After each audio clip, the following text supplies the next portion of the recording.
주일이자 고난주일입니다. 마가복음 강해를 하고 있는데 절기에 맞춰서 마가복음에 있는 말씀으로 오늘 말씀을 전하려고 합니다.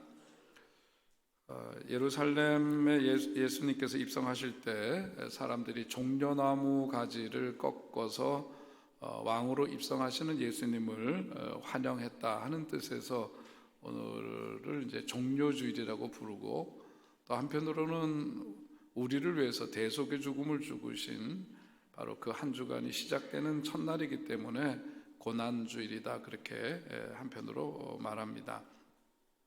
종려주일은 참 어떤 점에서는 굉장히 아이러니의 극치를 보여주고 있는 주일이다, 그렇게 말할 수 있죠.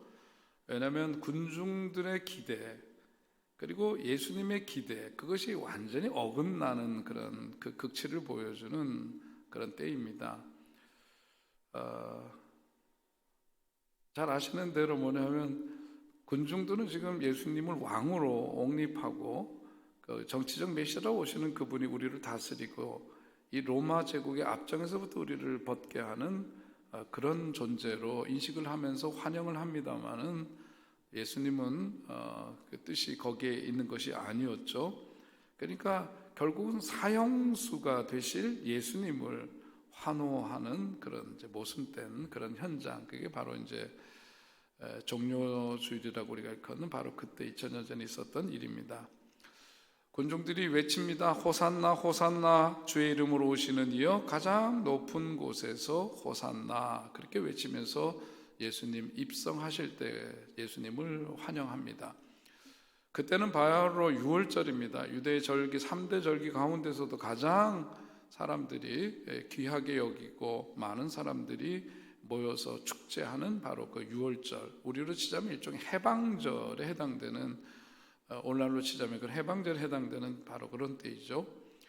국내에 있는 유대인들은 물론이고 해외 나가서 디아스포라로 살아가던 해외에 흩어져 살던 유대인들도 6월절이 되면 예루살렘 성에 모여서 그 축제 기간을 즐기고 또 하나님께 제사드리는, 예배드리는 바로 그런 절기입니다.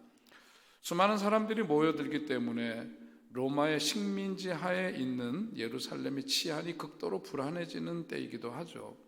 그렇기 때문에 보통 때는 가이사라에 가서 머물고 있던 유대 총독이, 그때 당시 총독 이름이 뭐예요?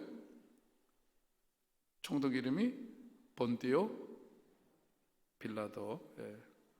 틀린 건 아니죠, 여러분. 본디오 빌라도입니다. 본디오 빌라도가 가이사랴에 있다가 어디로 왔냐면 예루살렘으로 와요. 왜냐하면 안토니아 요새라고 하는 곳이 있는데, 거기에 이제 소위 여러분 화면으로 보시면 그 탑 같은 게 이렇게 돼 있죠. 거기가 이제 요새입니다. 군 병력들이 항상 주둔하고 있고, 그 옆에 보이는 사진이 이제 뭐냐면 빌라도 법정이에요. 거기가 안토니아 요새하고 같이 붙어 있습니다. 거기에서 이제 예수님에 대한 심판이 처형 판결이 내려졌던 빌라도 법정인데, 가이사랴에 있던 총독이 내려와서 주변에 있던 모든 군사력을 집중시켜서 거기에서 만약이라도 일어날 수 있는 무장 봉기라든지 폭력 사태를 제압하기 위해서 이제 군병력을 동원한 가운데 그 이제 6월절이 이제 치러지게 되고 그렇습니다.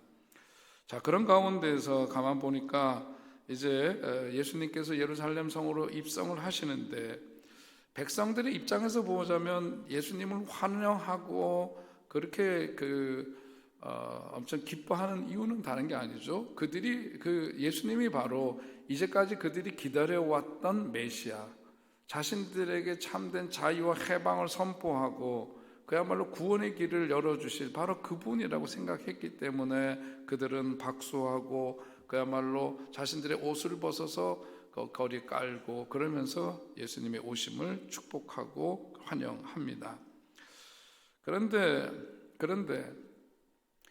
로마가 그 땅을 점령할 때, 소위 말해서 그 팔레스타인 지역을 점령할 때는 뭐냐면 날쌔고 힘센 말을 타고 로마 병정들이 와서 그 땅을 거기에 복속을 시켰던 거죠. 그런데 정치적 메시아, 그때 그 환호하는 군중들이 바라는 것은 그 로마 군사들을 다 물리치고 이젠 새로운 사회를 그야말로 이루게 될 그런 지도자로서 메시아로서의 그 예수님을 환영하는데 그분은 정작 뭘 타고 오셨느냐? 말이 아니라 뭐예요? 나귀를 타고 오셨다. 그렇게 성경은 전하고 있습니다. 호산나 주의 이름으로 오시는 이여 찬미 받으소서 우리 조상 다윗의 나라가 온다. 만세 만세 그러면서 예수님의 오심을 축하하고 기뻐합니다. 그런데 그분은 나귀를 타고 오셨다. 여기서 말하는 호산나라고 하는 것은 save now, 그러니까 지금 당장 우리를 구원해 주십시오 하는 그런 뜻이 담겨 있는 말인데, 그렇게 호산나를 여로하면서 우리를 당장 구원해 달라고 외칩니다. 거기서 그 군중들이 보여줬던 세 가지 특징이 있는데, 그 세 가지 특징이 뭐냐면 지금 말씀드린 것처럼 호산나를 외치고, 그 다음에는 뭐냐면 종려나무 가지를 꺾어서 거리에 깔고 겉옷을 벗어서 거기에 깔고, 그리고 뭐냐면 올리브산에서부터 그 행렬이 시작되어져서 예루살렘 성으로 쭉 이어서 들어갑니다. 이것이 뭐냐면 구약에 나타난 전통적으로 왕이 등극할 때의 모습을 그대로 재현하고 있는 것이죠. 자, 그런 가운데에서 아까 우리가 읽은 말씀 속에 있는 것처럼 거기에서 다윗의 나라의 가장 높은 곳에서 호산나 할 때 그건 뭐냐면 그야말로 이제는 유대 민족을 다스리고 있는 그 로마에 대해서 그야말로 새로운 왕의 등극을 선포하고 환영한다라고 하는 것은 로마에 대한 정면 도전이 아닐 수가 없는 것이죠. 그런데 그 행렬을 보면 굉장히 우스꽝스러운 행렬임을 보게 됩니다. 사람들은 나뭇가지를 꺾어서 길에 깔고 겉옷을 벗어서 그렇게 여로하고, 그런데 예수님께서는 제자들을 앞세우면서 가시는데 늠름하고 힘세고 날랜 그런 말을 타고 멋지게 등장하는 개선장군 같은 모습이 아니라 나귀를 타고 오셨다. 그것도 오늘 보니까 나귀 새끼라고 그랬어요. 무슨 이런 새끼가 다 있나 그랬어요. 이 새끼 저 새끼. 제가 보기엔 번역을 이렇게 하면 안 돼요. 뭐냐면 새끼 나귀를 타고 오셨다, 그렇게 번역을 해야 좀 맞죠, 그죠? 읽을 때마다 저는 웃음이 나와요. 그래서 뭐 이런 새끼를 타고 왔나 이렇게 되겠는데 새끼 나귀를 타고 오셨어요. 그냥 나귀도 아니에요. 어린 새끼예요. 그 어린 나귀를 타고 들어오시는 모습, 그러니까 완전히 코미디입니다. 이거는 코미디예요. 그러니까 여러분, 우리가 성경을 보면서 이것은 완전히 넌센스란 말이에요. 그러니까 그것이 의미하는 바는 뭐죠? 뭔가 예수님이 의도적으로 뭔가를 지금 이게 퍼포먼스죠. 오늘 우리로 얘기하자면은 어떤 상징적인 행위를 아주 의도적으로 예수님께서 보이시고 있구나 하는 것을 우리가 알아차려야 합니다. 여러분, 성경 보시면서 첫 번째 드는 의문이 그거 아니에요? 아니, 예수님 평상시에 하시던 모습과 너무 다르죠. 예수님 보통 때 어떻게 다니셨어요? 우리 앞에서 마가복음 첫 번째에서부터 쭉 말씀을 보면서 어디에서부터 가버나움을 중심으로 해서 갈릴리에서 사역을 하시는데 뭘 타고 다니셨대요? 성경에 뭐라고 나와 있어요? 타고 다닌 얘기가 없어요. 그러니까 뭘 하셨다는 얘기예요? 걸어 다니셨다는 얘기죠. 갈릴리 먼지 나는 길을 걸어 다니셨어요. 샌들 하나를 신고 다니셨어요. 예수님이 하신 말씀의 고백으로 보자면 샌들 하나도 여분의 샌들 하나가 없었어요. 우리말로 하자면은 쓰레빠 한 짝 더 여분을 갖지 않고 그 샌들을 신고 그 갈릴리를 누비시면서 복음을 전하셨던 분이고, 그야말로 짐승들이나 새들도 어리 자기네들이 살 곳이 있는데 인자는 머리 둘 곳이 없다 그래요. 어디 편하게 머리 누일 곳조차 없이 사셨던 예수님. 그런데 오늘 보니까 평상시 모습과 너무나 다르게 나귀를 타고 새끼 나귀를 타고 예루살렘으로 입성하시고 있다 하는 겁니다. 그건 굉장히 의도적이라고 볼 수 있는데 그건 왜 그럴까? 유대에서는, 이스라엘에서는 기본적으로 세 가지 전통이 흐르고 있어요. 하나는 뭐냐면 제사장 전통이 있고 지혜자 전통이 있고, 또 하나는 뭐냐면 예언자 전통이 있습니다. 제사장 전통이라고 하는 것은 아론 시대 이후에, 그것은 세습 때 왔던 그런 직책이죠. 거기에서 그 핵심적인 역할은 뭐냐면 율법을 중심으로 하는 전통이에요. 그게 제사장 전통입니다. 지혜자 전통이라고 하는 것은 뭐냐면 오랜 인생 경험과 전해져 내려오는 금언이나 속담이라든지 체험적인 지혜로부터 그것을 모아서 그것을 계승하는 그런 전통, 지혜자 전통이 있어요. 그리고 또 한 가지는 예언자 전통입니다. 예언자 전통이 갖고 있는 것은 뭐냐면 그 시대에 하나님의 말씀이다라고 하는 하나님의 말씀의 권위를 가지고 선포하는 그런 예언자들의 그런 전통이 있습니다. 그들이 갖고 있는 특징은 뭐냐면 굉장히 그 어조가 강력하다라고 하는 거예요. 우리가 구약 성경을 통독하시면서도 느끼지만 예언서의 그 말씀들은 굉장히 강력한 어조를 띠고 있습니다. 아주 선명하고 날카롭고 강한 그런 언어들을 쓰면서 그렇게 하나님의 말씀으로서의 권위를 가지고 선포를 하죠. 또 하나의 특징은 뭐냐면 굉장히 그들은 상징적인 행동을 한다는 거예요. 그래서 대표적으로 예레미야 같은 경우에도 보면 그런 상징적인 여러 행위들을 하는 것을 볼 수 있죠. 사람들에게 의도적으로 그런 상징 행위를 통해서 메시지를 전달하고자 하는 뜻이 그 속에 담겨져 있는 겁니다. 그리고 예언자 전통의 또 다른 특징 가운데 하나는 환상과 꿈 이런 것이죠.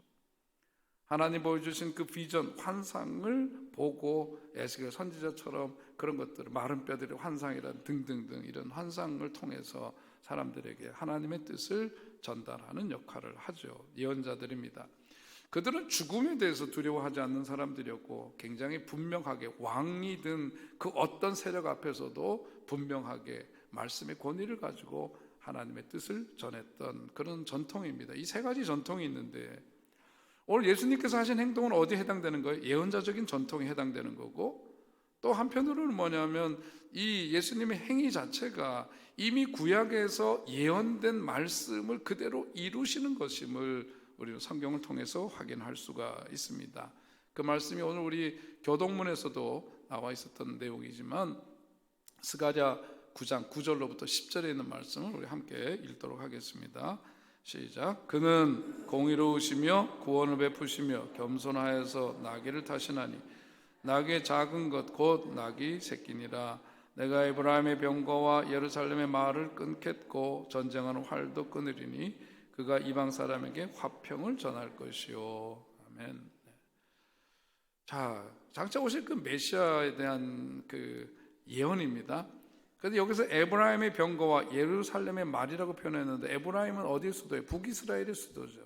예루살렘은 남유다의 왕국의 수도예요. 그러니까 북이스라엘과 유다 이런 모든 그 왕권들이 다 왕권들이 뭐냐면 낙이 타고 오시는 장차 그 메시아에 의해서 평정되고 거기에 그 메시아로 인해서 거기에 평화가 사람에게 화평을 전할 것이다.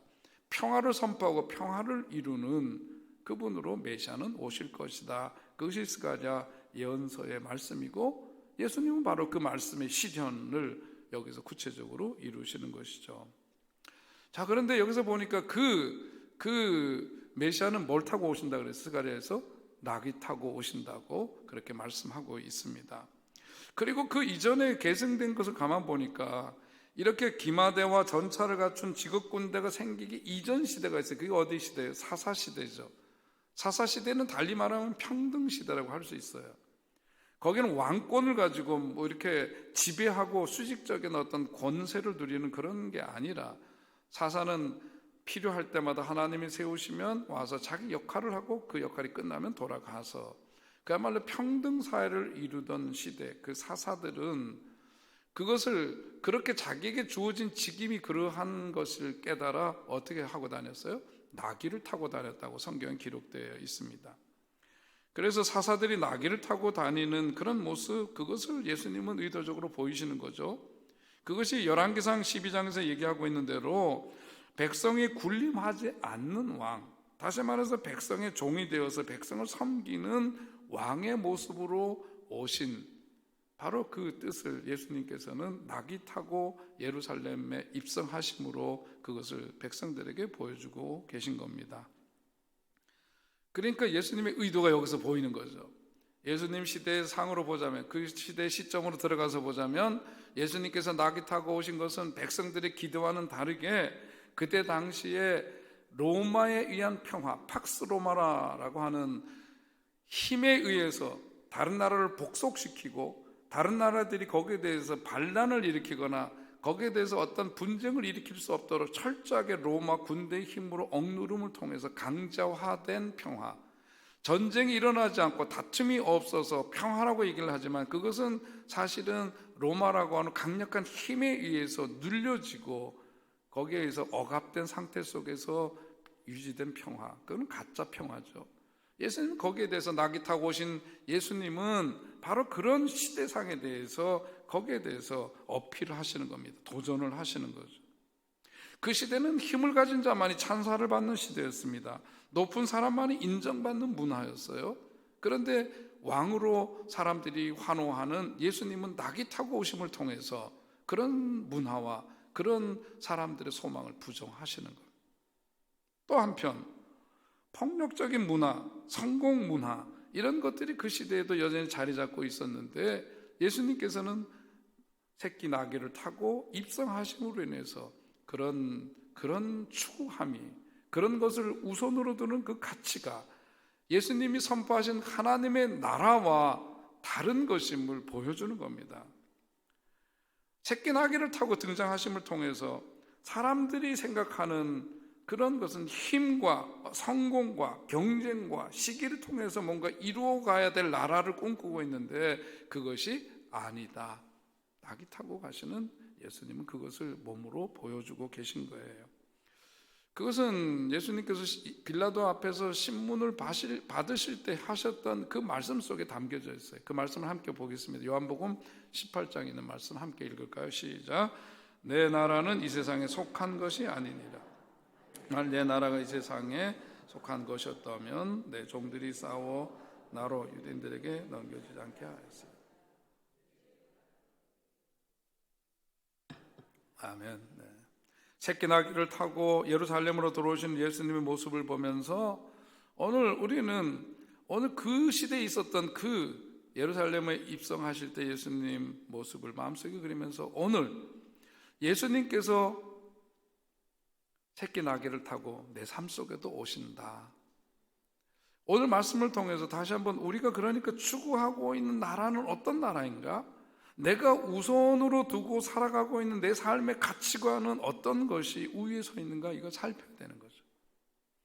여러분, 우리가 부활절도 그렇고 크리스마스도 그렇고 2000년 전에 있었던 과거의 일을 기념하기 위한 것이 아니죠.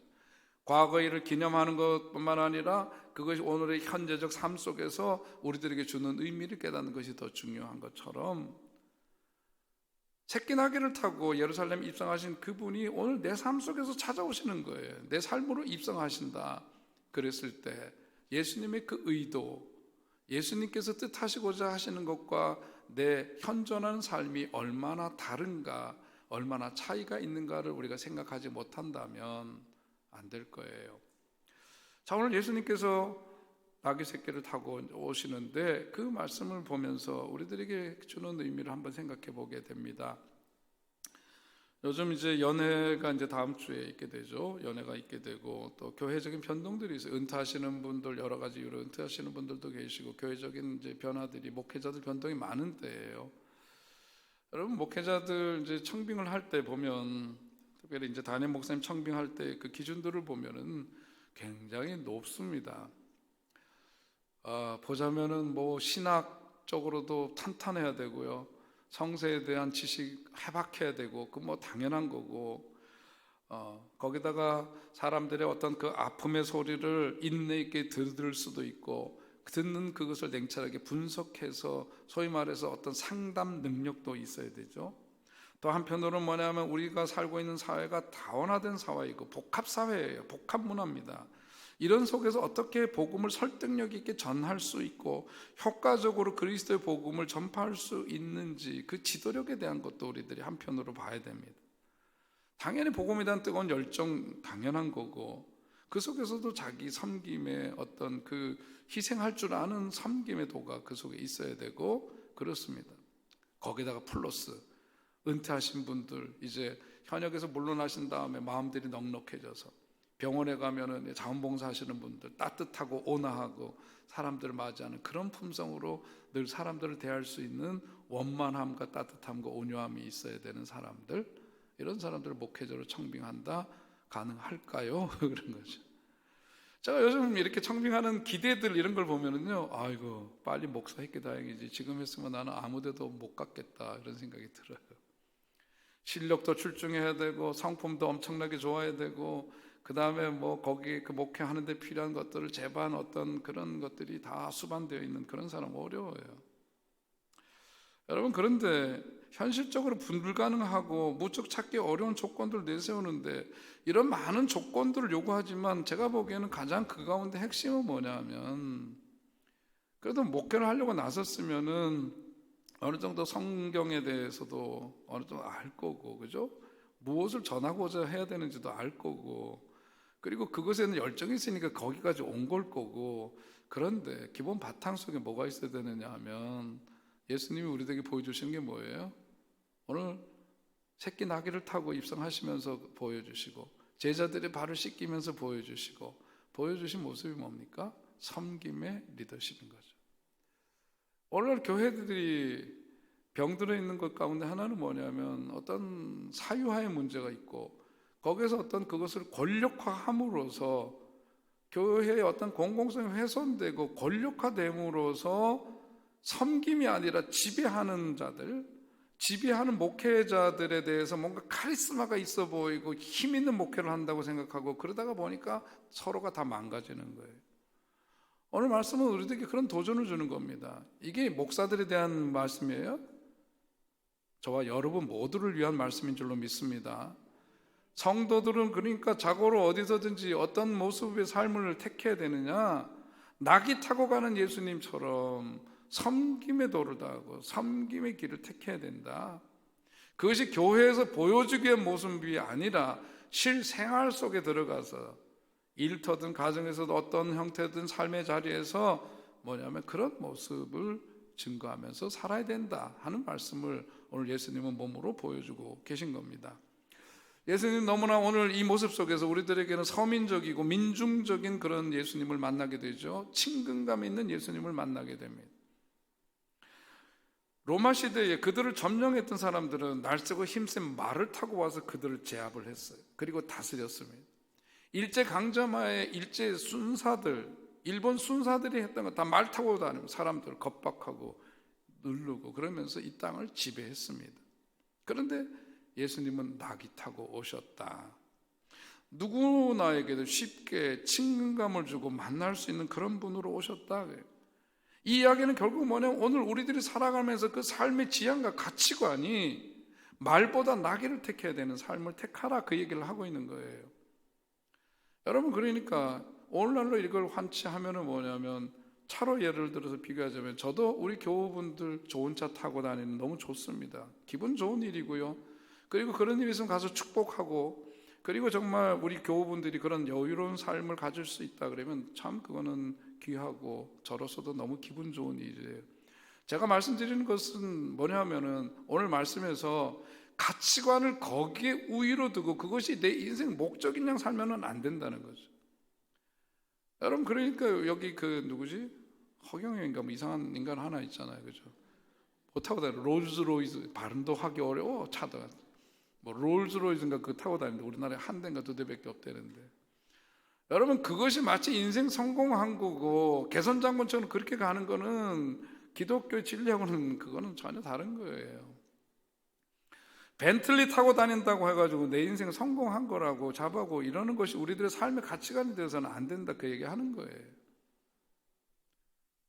전에 모임에서 어떻게 오셨나요? 그랬더니 BMW 타고 왔다 그래요. 요즘 폈나 봐요. 그랬더니 그게는 버스, B, 그 다음에 M은 메트로, 지하철 타고, W는 아시죠?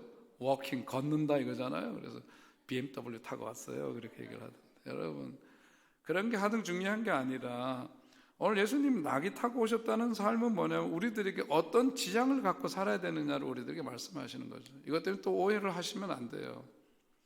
여러분, 세상에서 여유 있으면 자가용 비행기도 타고 다녀야지 무슨 소리예요.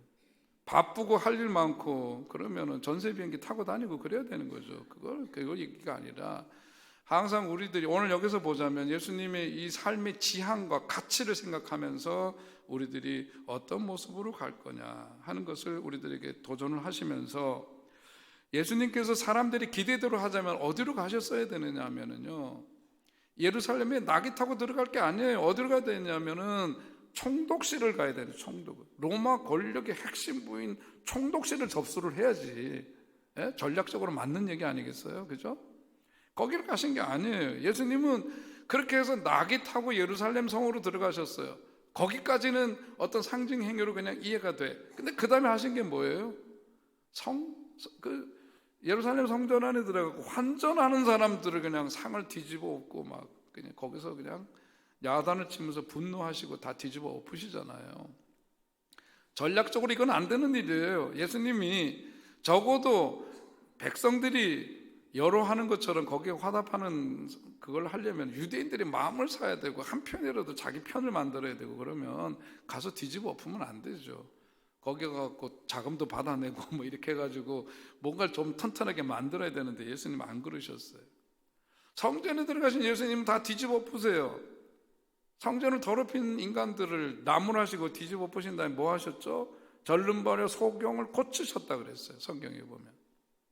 그게 예수님이 하신 일이에요. 당시의 사람들이 소위 말해서 종교 기득권자들이 소위 그 성전에서 환전하는 돈 바꾸는 일이라든지 제물로 바치는 것 가지고 장난치고 그거 갖고 폭리를 어마어마하게 취하면서 일반 백성들이 하나님 앞에 가서 예배 드리는 것 자체도 방해하고 그것을 이익의 수단으로 삼고자 하는 것에 대해서 완전히 그냥 그것에 대해서 애들 말로 뭐하면 작사를 내시는 거지. 그렇게 하시면서 행하시는 일들이 잃은 자, 예수님 말씀하셨던 잃은 자나 지극히 작은 자, 소자라고 하는 작은 자들이나 죄인들을 위해서 예수님은 본연의 그 모습을 거기에서 구현하셨다. 성경은 그렇게 전해주고 있습니다. 예수님을 따르던 배고픈 자들, 병자들, 죄인들에게는 그 낙이 타고 오신 그분이야말로 참 메시아요, 구세주요, 주님이셨을 거고, 그렇지 않은 이들에게는 그것은 기쁜 소식이 아니었을 겁니다. 우리가 만일 나기보다 말을 꿈꾸고 살아왔고 희망이 온 삶이었다면 이거는 참 받아들이기 어려운데 오늘 주님께서는 그 행위를 통해서 우리들에게 도전하고 계신 거예요.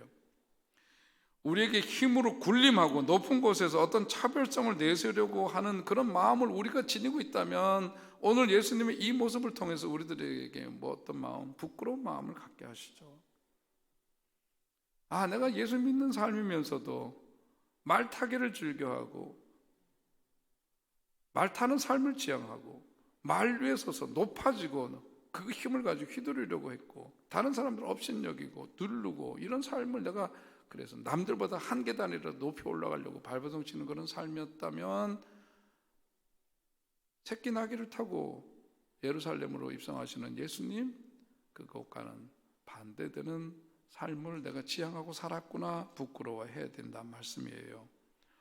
본문은 우리에게 힘의 논리의 상징인 어떤 힘 가진 자들, 엘리트 의식에 빠진 사람들, 특권 계급의 상징인 말을 타고 오시는 메시아를 갈망하는 그런 그릇된 삶에서 우리에게는 겸손과 희생과 사랑과 어떤 민초들의 상징인 낙이 타고 오시는 예수를 갈망하는 삶이 되어야 한다. 그렇게 말씀해 주고 있습니다.